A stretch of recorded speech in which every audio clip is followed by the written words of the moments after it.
প্রিয় ছাত্রছাত্রী সবাইকে আমার চ্যানেলে স্বাগতম।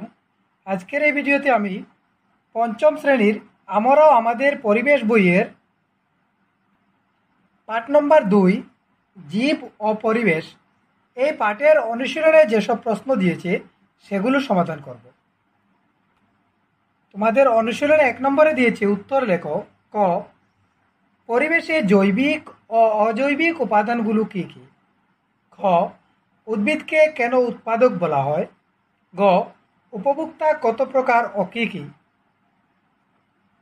ঘ, বিয়োজক আমাদের কিভাবে সাহায্য করে? ও 3টি পরিস্থিতি তন্ত্রের নাম লেখো। তো প্রথমে আমরা একের এই প্রশ্নগুলোর উত্তর এভাবে লিখব। ক, পরিবেশে জৈবিক ও অজৈবিক উপাদানগুলো কী কী?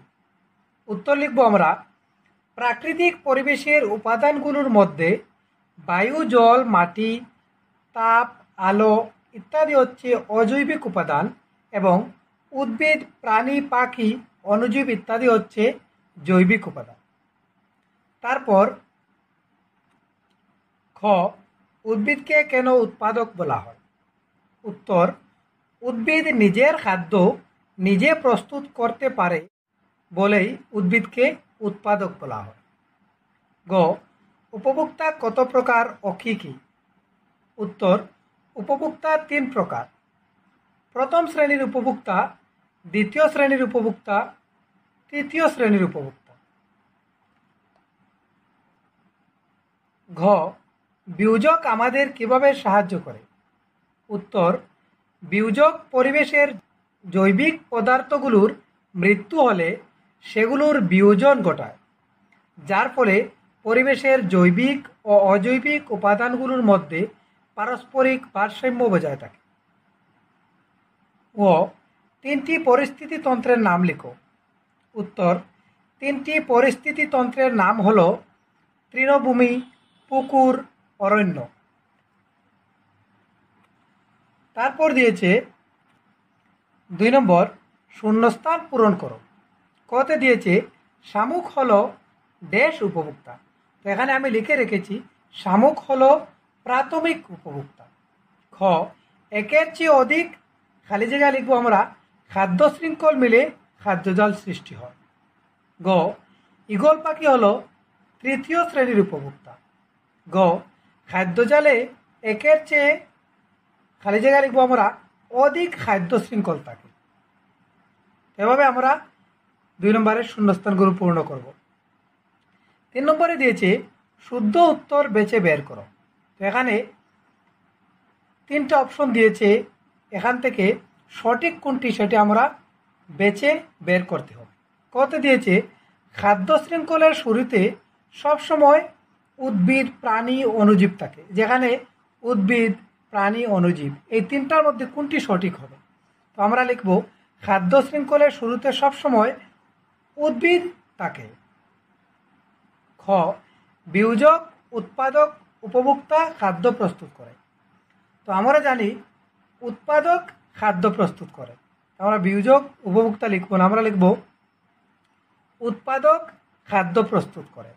গ, উৎপাদক, বিয়োজক, উপভোক্তা মৃতদেহ পচে গলে যেতে সাহায্য করে। বিয়োজকে মৃতদেহ পচে গলে যেতে সাহায্য করে, আমরা লিখব বিয়োজক মৃতদেহ পচে গলে যেতে সাহায্য করে। তারপর দিয়েছে 4 নম্বর, খাদ্য শৃঙ্খল কি? উদাহরণ সহ বুঝিয়ে লেখো। 5, পুকুর একটি পরিস্থিতি তন্ত্র কিনা তা যুক্তি সহকারে বুঝিয়ে লেখো। 6, সালোক সংশ্লেষণ বলতে কি বুঝো? তোমরা এই প্রশ্নগুলোর উত্তরে এভাবে লিখব, খাদ্য শৃঙ্খল কি? উদাহরণ সহ বুঝিয়ে লেখো। তো উত্তর লিখব আমরা, খাদ্য শৃঙ্খল পরিস্থিতি তন্ত্রের এক গুরুত্বপূর্ণ অংশ। পুকুর হলো পরিস্থিতি তন্ত্রের একটি উত্তম উদাহরণ। পুকুরে থাকা সবুজ উদ্ভিদ সূর্যের আলোর সাহায্যে খাদ্য প্রস্তুত করে, তাই এগুলো হলো উৎপাদক। এই উৎপাদকদের পুকুরে থাকা ছোট মাছ, শামুক, কীটপতঙ্গ ইত্যাদি প্রথম শ্রেণীর উপভোক্তা খেয়ে বেঁচে থাকে। আবার এই প্রাথমিক উপভোক্তাদের দ্বিতীয় শ্রেণীর উপভোক্তা ব্যাঙ, বড় মাছ, কাঁকড়া খেয়ে বেঁচে থাকে। ঠিক একইভাবে তৃতীয় শ্রেণীর উপভোক্তা বক, মাছরাঙা, সাপ ইত্যাদি দ্বিতীয় শ্রেণীর উপভোক্তা খেয়ে বেঁচে থাকে। ফলে সৃষ্টি হয় এক সুন্দর খাদ্য শৃঙ্খল। তো এভাবে আমরা খাদ্য শৃঙ্খল কী এবং উদাহরণ দিয়ে এভাবে আমরা বুঝিয়ে লিখব।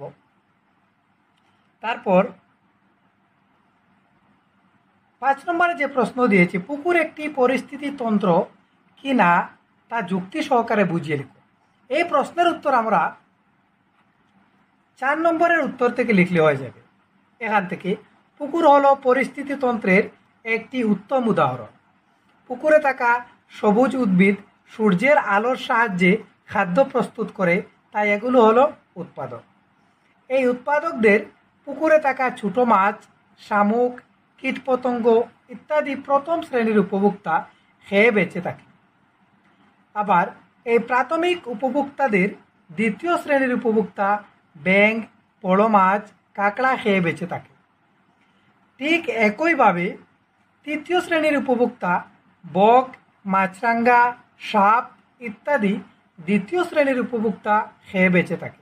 ফলে সৃষ্টি হয় এক সুন্দর খাদ্য শৃঙ্খল। তো 5 নম্বরের উত্তর আমরা এখান থেকে কতটুকু পর্যন্ত লিখব, তাহলে পুকুর একটি পরিস্থিতি তন্ত্র কিনা সেটির উত্তর হয়ে যাবে। তারপর 6 নম্বরে দিয়েছে সালোক সংশ্লেষণ বলতে কি বুঝব।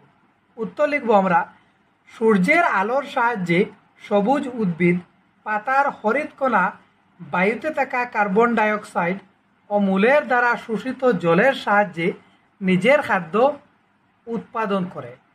এই প্রক্রিয়াকে সালোক সংশ্লেষণ প্রক্রিয়া বলে। তো এটির উত্তর আমরা এতটুকু লিখব। তারপর 7 নম্বর, পার্থক্য লেখো। ক, উৎপাদক ও বিয়োজক। উৎপাদক এবং বিয়োজকের মধ্যে পার্থক্য লিখতে হবে। খ, তৃণভোজী ও মাংসভোজী প্রাণী। তৃণভোজী এবং মাংসভোজী প্রাণীর মধ্যে পার্থক্য লিখতে হবে। গ, খাদ্য শৃঙ্খল ও খাদ্যজাল। তো 7 নম্বরের এগুলোর পার্থক্য আমরা এভাবে লিখব। প্রথমে 7 ক, উৎপাদক ও বিয়োজক। এভাবে আমরা পার্থক্য লিখব। উৎপাদক, ডান পাশে লিখব আমরা বিয়োজক। উৎপাদকে লিখব আমরা, উদ্ভিদ নিজের খাদ্য নিজে প্রস্তুত করে, এর জন্য উদ্ভিদকে উৎপাদক বলা হয়। বিয়োজকে লিখব আমরা, জৈবিক পদার্থে বিয়োজন ঘটানোর জন্য ব্যাকটেরিয়া ও ছত্রাককে বিয়োজক বলা হয়। তো এতটুকু লিখলে হয়ে যাবে। তারপর তৃণভোজী ও মাংসভোজী প্রাণী। ঠিক একইভাবে লিখব আমরা, তৃণভোজী প্রাণী, মাংসভোজী প্রাণী। যেসব প্রাণী উদ্ভিদজাত খাবার খেয়ে জীবন ধারণ করে তাদের তৃণভোজী প্রাণী বলে, যেমন গরু, ছাগল ইত্যাদি। মাংসভোজী প্রাণীতে লিখব আমরা, যেসব প্রাণী মাংস খেয়ে জীবন ধারণ করে তাদের মাংসভোজী প্রাণী বলে, যেমন বাঘ, সিংহ, শিয়াল ইত্যাদি। তারপর খাদ্য শৃঙ্খল ও খাদ্যজাল। খাদ্য শৃঙ্খলে আমরা লিখব, খাদ্য শৃঙ্খলে বিভিন্ন ধরনের প্রাণী একই ধরনের খাদ্য খায়। খাদ্যজালে লিখব, অনেকগুলো খাদ্য শৃঙ্খলের সমষ্টি হচ্ছে খাদ্যজাল। একই প্রাণী একের চেয়ে অধিক খাদ্য শৃঙ্খলে ভাগ নেয়। খাদ্যজাল পরিবেশের ভারসাম্য রক্ষায় সাহায্য করে। এভাবে আমরা 7 ক, খ, গ এই 3টির পার্থক্য আমরা এভাবে লিখব। তারপর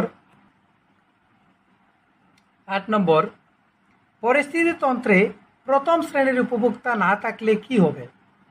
9, খাদ্যজাল কেন সৃষ্টি হয়।